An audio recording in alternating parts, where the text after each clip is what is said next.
Hi, and welcome to my sewing room. My name's Leah, and I'm on week 40 of my UFO challenge, where I've challenged myself to sew at least 15 minutes a day on my unfinished objects. And this week, I have a finished quilt top to show you. It's always satisfying to see a project finally taking shape, and after a long wait, this top came together quicker than I thought, even with only sewing on it a few minutes each day. Let me show you what I did each day this week that got me to the finished flimsy. During my first 3 15-minute sessions, I finished sewing rows and adding the purple corners. That gave me the completed inner top. It was fun to get those last purple corners on and see all the colors come together. The rest of this week I spent adding borders.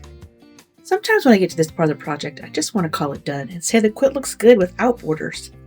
But sometimes those borders give it a nice frame and it helps bring everything together. And that's the case with this quilt. The borders definitely add that little extra something to it. I started with the solid black inner border. I actually sewed that one in one session. It did take more than 15 minutes. It was closer to 30 minutes with me measuring the quilt and trimming the borders to size. But I got in a groove and I wanted to finish these up before stopping for the day. Next was the piece outer border. It's made up of rectangles in all the colors from the quilt. Since they were already cut, I just needed to sew them together. But before I did any sewing, I squeezed in an extra 15 minutes and I laid them all out on the design wall to get the color placement right.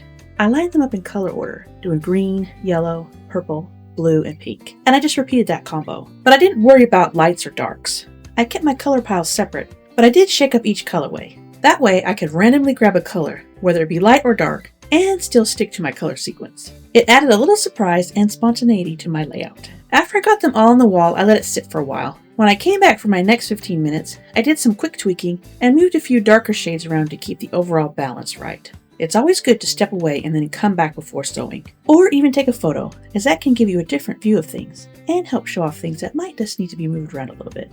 From there, I sewed my rectangles into strips for my top and side borders, and then I added them to the quilt top. That's when the top really came together visually with that last border. And with that, my quilt top was officially done.